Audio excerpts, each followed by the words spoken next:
Hello guys, and welcome to a new Steel Division 2 video today by me, Vulcan. For those of you who play Steel Division 2, you'll know that recently we just got a free DLC. It's the Steel Division 2 Reinforcement Pack number 1, and it's available to everyone who owns Steel Division 2, which is awesome. It's added 2 new divisions and a new map.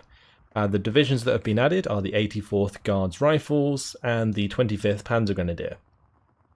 What I'm going to do today is we're going to go through the 84th Guards Rifle. I'm going to have a look at the units. I haven't had much of a look through the division itself, so this will be me almost first impressions of the division. But we'll make a division from scratch, and I'll go through all of my choices as I do. So it's going to be a little bit like a Battlegroup preview, I guess, rather than an overview. My overviews are generally much more informative and kind of focus on the battle group that I already have made, whereas a preview we're going to go through all of the different units and kind of discuss a little bit as to how they could be used and what I expect the division to be like. So we're probably going to keep it on balanced deployment type for now and build towards that. We could probably change it later, but I reckon 1v1 probably Vanguard, 3v3 4v4. I'm not sure you're going to get away with Juggernaut in this division because you don't really have many tank tabs, but balance should do just fine. Let's have a look. So starting in the recon, we've got the motorcycle, of course. I really wish these came with radios. It would actually maybe make them worth bringing. We have the Dosor. Do these come with any interesting vehicles? M3A1 Razvedka is the only recon vehicle they can come in. The rest we've all seen before. We've seen the M3A1 Razvedka before, but generally I'd bring them in the BA-64Bs or something, the smaller armoured cars. Then there's the Mot Razvedka. Same sort of stuff in terms of transport. Finaya Razvedka can only come in the Studbecker, and the snipers, which can come in the Razvedka M3A1 as well. So, I think my choices for this tab would most likely be some Dosor. I've really gone off using the snipers. I really don't feel like they suppress as much as they should. And they have limited damage unless they can get a lot of time on target. But if you're relying on time on target with the snipers, then they're generally going to get shot back at. So it makes them less effective, and I haven't had too much luck with the snipers lately. So I think we're going to stick with Dosor squads, which don't reveal themselves at range. And I think I'm also going to bring them in with the M3A1 Razvedka with no veteran C, so that we max out on the availability in the early game. So that's going to be my first choice. And then I think I'm going to bring in a card of the Finaya Razvedka. The fact that they have 11 men makes them quite resilient, gives you the recon information for longer, and also allows them to be relatively good at medium range combat with the 9 Mosin Nagants. So we'll bring those in Phase B. And that will be pretty much my entire recon for now. We might go back and add some more later, but there's not really any nice choices here, so I don't expect to go any more than 2 cards really. In terms of infantry, let's have a look at what we've got access to. So you can get a card of the Superli, since these have had the availability buff. You can now get 9 of them in Phase A on a card, which is really nice at 10 points apiece. It does suck still that they lost their HE grenade, but the squads can be really annoying still because the Panzerfaust allows them to kill armoured vehicles that maybe get ahead of themselves, and at close range the 4 submachine guns are good enough to kill transports pretty quickly.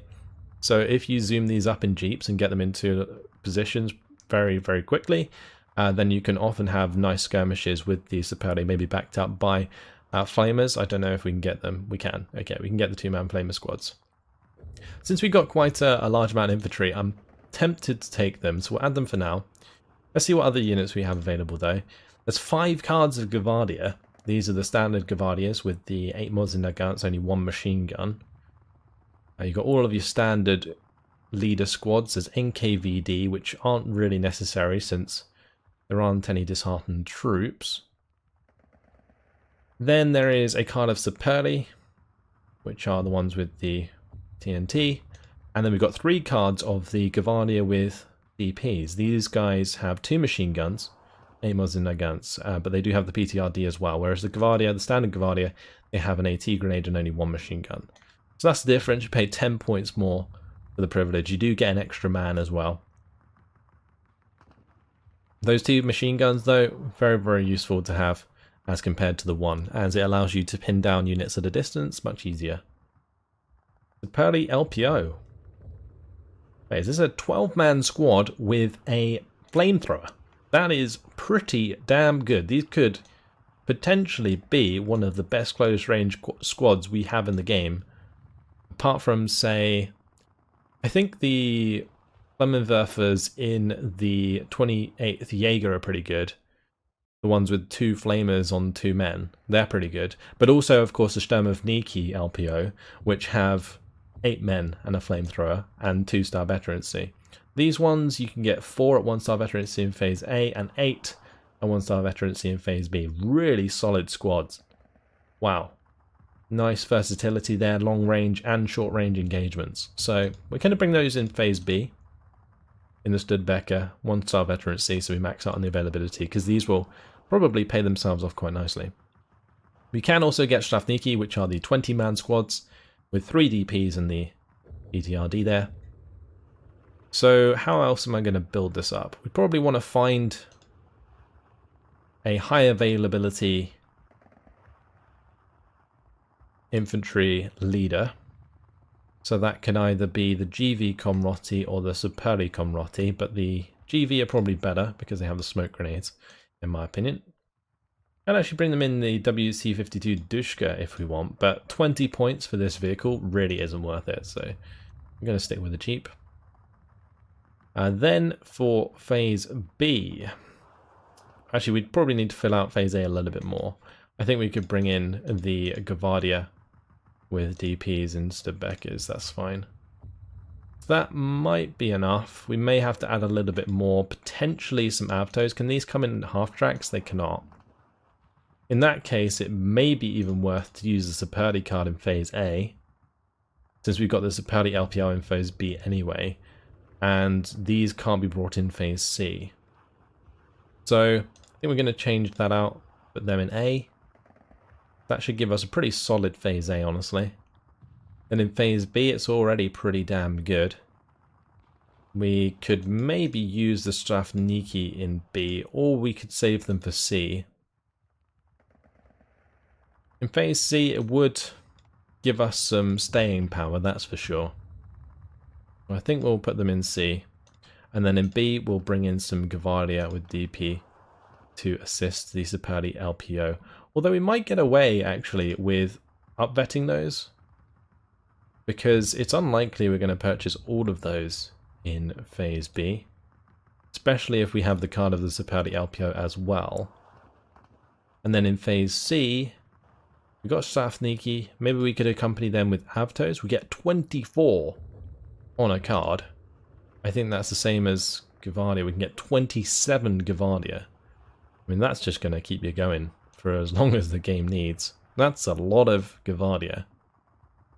But Superdi great in Phase A, Superdi great in Phase B.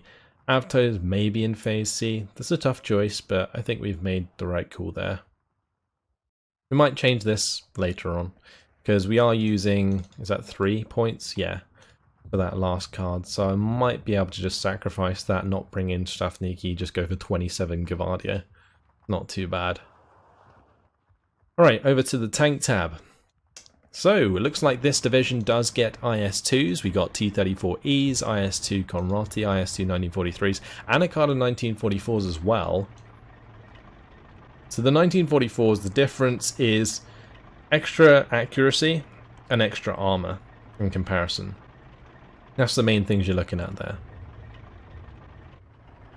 So, probably want to bring all 4 cards, which is going to use up a lot of activation points. It's just a matter of choosing them for the right phases.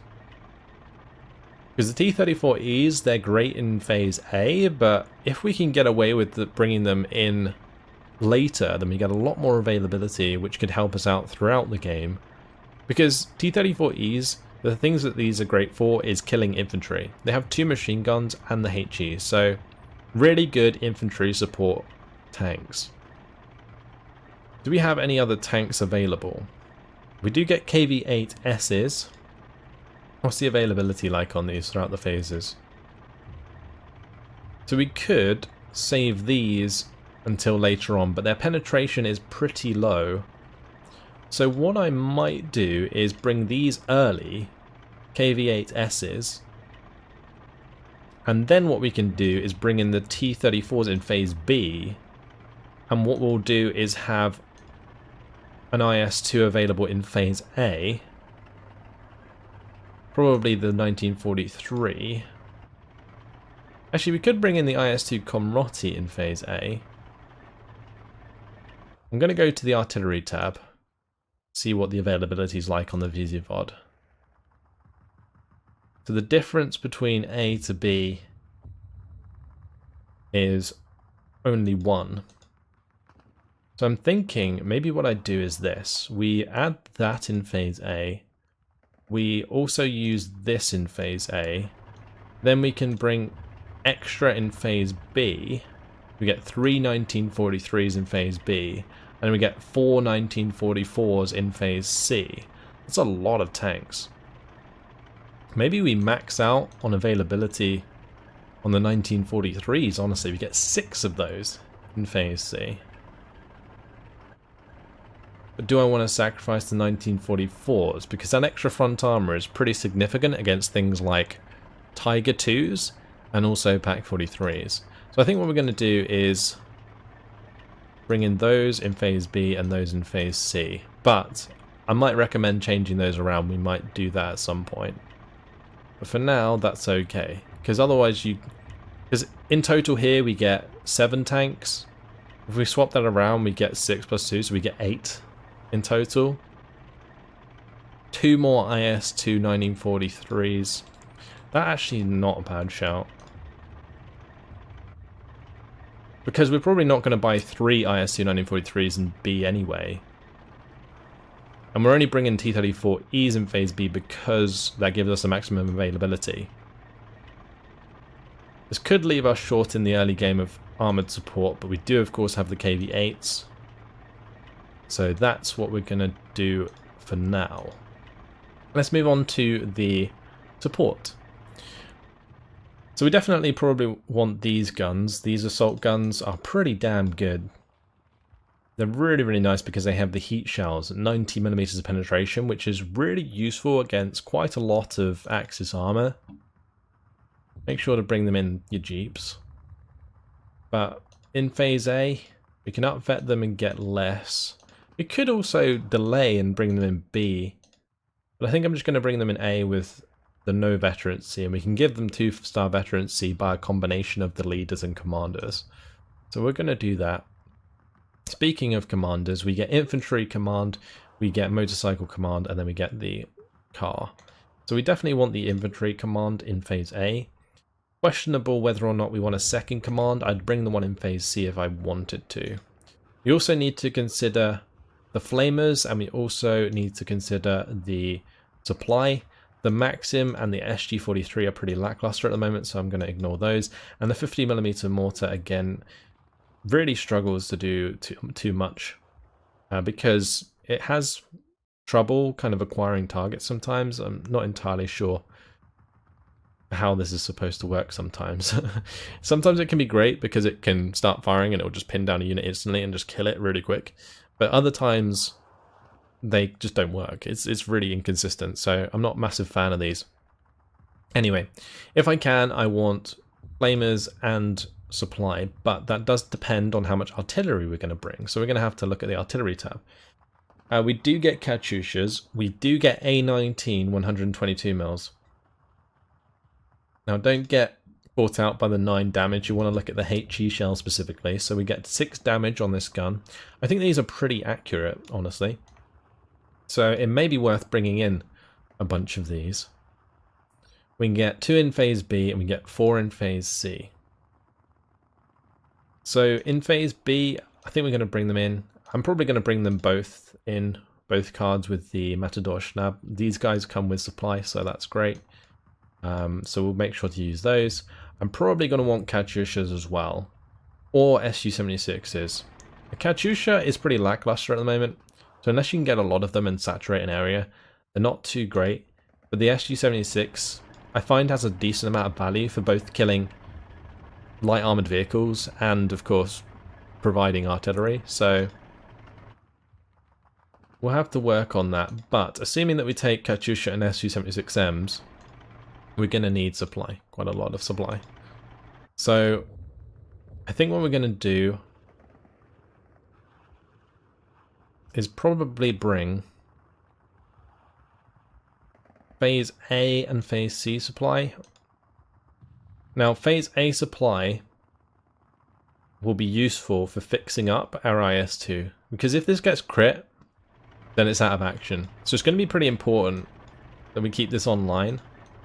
And the artillery, or the trucks here, should be good enough to get that done in the early game. And for Phase B, if we bring in artillery, they've got their own supply anyway. So I think that's probably the best way to do that. We've already used 35 out of our 50 activation points though, so we're going to have to be careful with how we continue to build this division.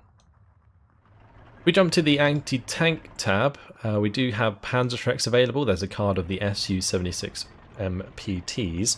These are the specific anti-tank versions of the Su-76M. They have APCR shells, the 135mm one, same as the ZIS-3, since they use the same gun. But do we want to bring them? Do we need to bring them? Because we are relying on the IS-2's 1944s, so I feel like using those as anti-tank is pretty lackluster. Meanwhile, a card of AT guns is always nice because they can ambush, so I'm going to put those in. I think I'm going to bring a card of Panzerschrecks in Phase A. We'll keep it at that for now, because that's used up the one activation point slots, which I would say it's probably recommended to use in every single division.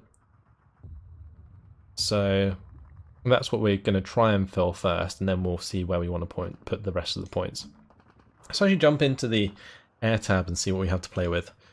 So Yak-1Bs, we got the Tu-2F recon aircraft. Doesn't look too great. It's only got rear-facing guns, so not the most effective recon aircraft in the world. Yak-1B, probably going to have to bring those, but we only get one card. We actually rely on P3 BIS fighters. Interesting. I can't expect these are very good. They might be nice in the turn fight because they can use their rear guns whilst they're doing so, but otherwise, I'm not entirely sure how useful these are going to be. That's going to make air tough. We're going to have to rely quite a lot on anti-air. So let's have a look at the anti-air and see what we want to choose. So Dushkas and Maxims probably a write-off already. The M17 is not terribly effective at the moment, so probably going to rely on the 37mm. We can get 3 cards of AA. Can these be brought in Dushkas? They can, so we'll do that. And we'll bring a card in Phase A. And I think I might just bring a card in Phase B. And then we might bring in some of these guns in Phase C. If you bring them in at the 1-star veterancy and make them 3-star with Commander Leader, they can be extremely effective at taking out ground forces because they have APCR shells that have 180mm of penetration, and their standard shells are still 145mm of penetration. With the veterancy, that's just 1-star veterancy. You get 12 round per minute rate of fire, which is pretty ridiculous. So I am tempted to use these. I could even bring them in with the supply vehicle. That would not even be a bad idea because then you can resupply the APCR and AP shells on the fly. You know what? I think I'm actually going to do it. This might leave us a little light on AA in general, because bringing in that many AA and B does leave us dry in Phase C, because you can get 8 on a card with the 37mm. So that is a tough choice. Tough old choice. Alright, going back to air. We only get 3 in Phase A. So I'm tempted to maybe use the PE3 BIS in Phase A. Then we can bring these in Phase B.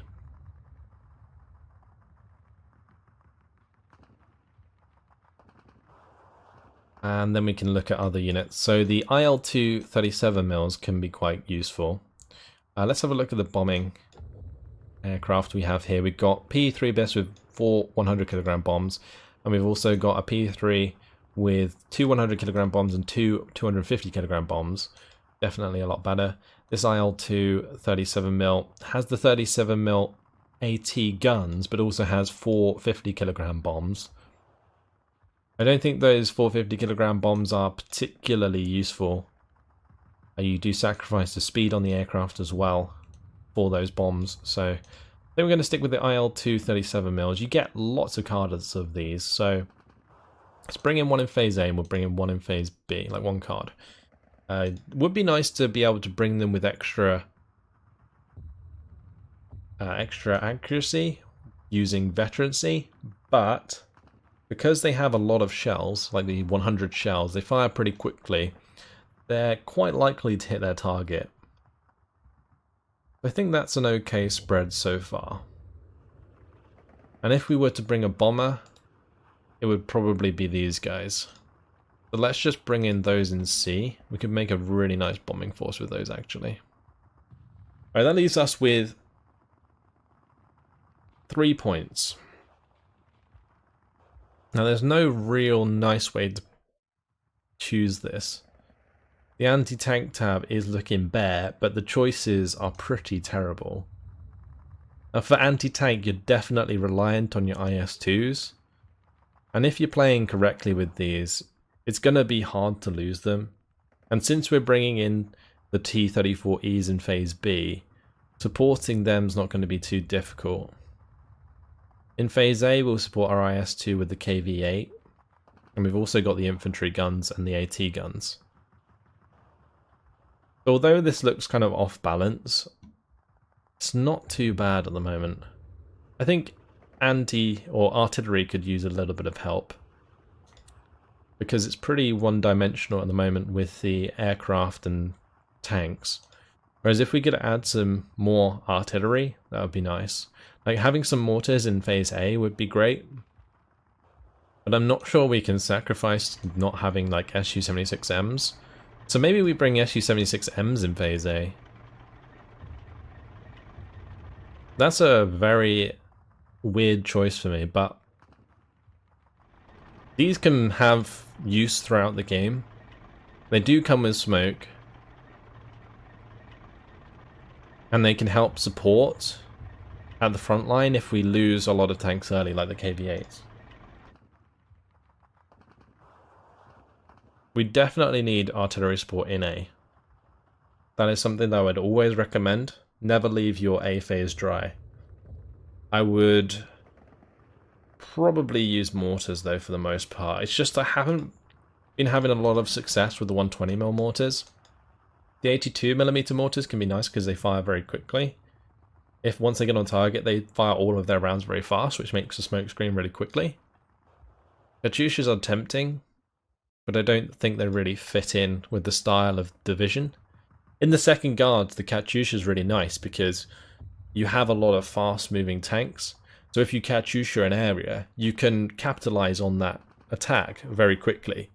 Whereas in a division like this, you're going to be very slow and reliant on these IS-2s, which aren't particularly speedy. They've only got 25 km/h off-road speed.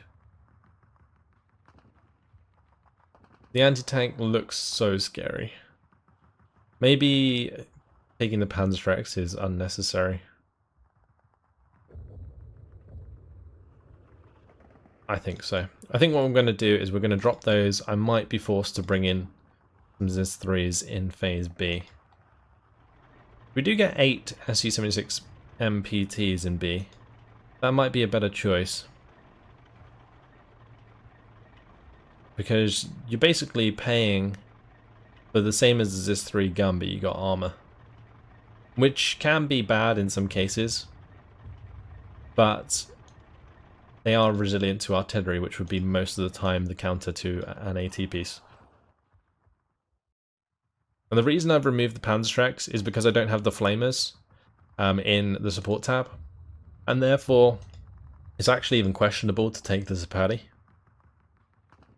And if I don't take the Zapati, that gives me 2 more cards actually.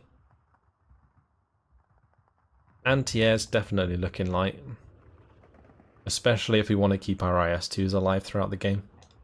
So I'm tempted to add the M17s for basically mobile anti-air for the IS-2s. If we're doing that, I'll shift these to phase C.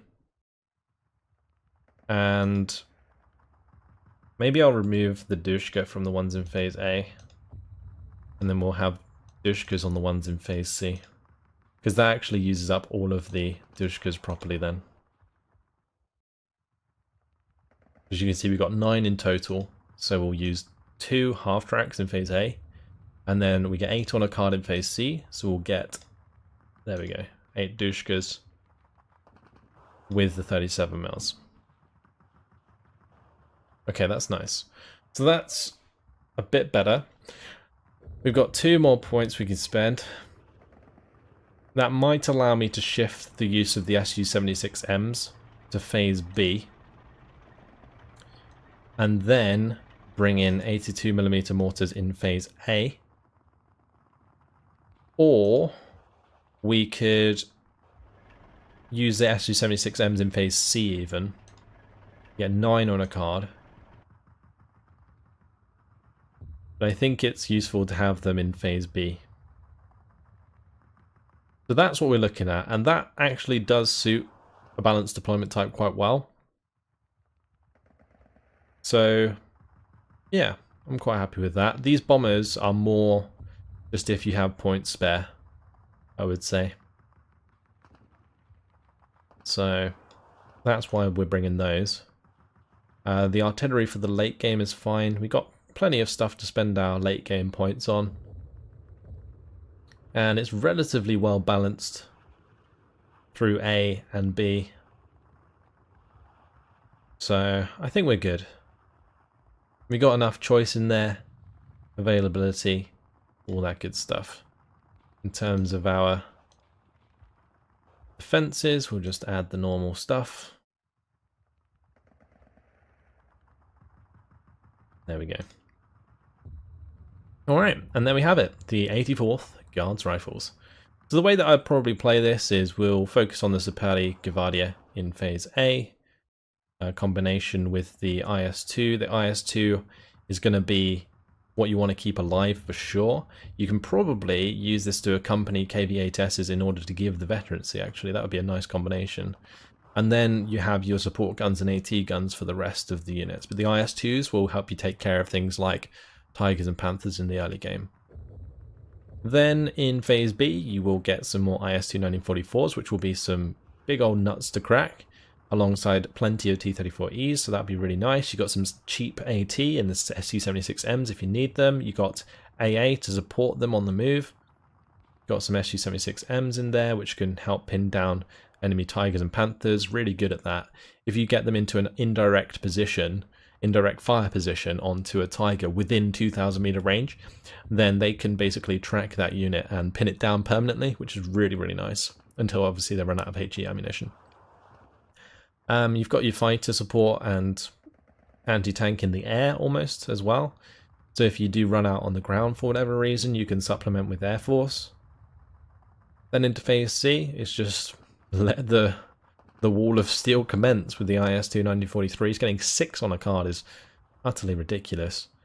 Make sure they're supporting each other. Got the Gvardia and the Bafniki to help them out, as well as all of the bombers and artillery 11E'd. So it looks like a pretty solid division. Might compete with the high-tier divisions quite well. It is, in fact, marked as a B-tier division, but that is its offensive rating, remember, not necessarily its rating compared to other divisions. I think it probably sits around the level of the 2nd Guards Tank Corps, I would say.